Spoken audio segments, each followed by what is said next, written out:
ہمارا فالدين ضرورة إذ لا غنى للإنسان عن طاعة ربه وعباده. دین انسان کی ایسی بنیادی ضرورت ہے جس سے انسان کبھی مستغنی اور بے پرواہ نہیں ہو سکتا، اس لیے کہ اللہ فرماتے ہیں میں نے انسان اور جنات کو اس لیے پیدا کیا کہ وہ میری عبادت کریں۔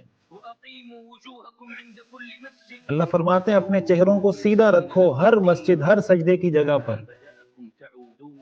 اللہ فرماتے ہیں جیسے میں نے تمہیں پیدا کیا تم نے پلٹ کے میری طرف آنا ہے۔ رسولا أن اعبدوا الله واجتنبوا اللہ الطاغوت. کا حکم ہے کہ اللہ کی عبادت کرو اور طاغوت کی بات ماننے سے بچو۔ من حقت عليه الضلالة فسيروا في الأرض فانظروا كيف كان اللہ فرماتے ہیں عاقبة زمین میں گھومو المكذبين. پھرو، ذرا دیکھو کہ جو مجرم اور جھٹلانے والے لوگ تھے ان کا کیا انجام ہوا۔ ومحرما الاعتداء على فائل وہ الواجب وسیلہ وہ ذریعہ جس کے بغیر اصل کام مکمل نہ ہو وہ بھی واجب ہو جاتا ہے، وہ بھی لازم ہو جاتا ہے۔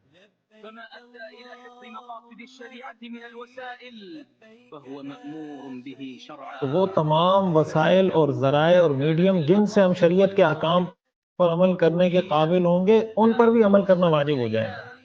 إلا بأسباب وطرق مفضية إليها. بن جائی وسلام على المرسلين بے شک والحمد لله سبحان رب ربک رب العالمين. العزت عما یصفون وسلام علی المرسلین والحمد للہ رب العالمین۔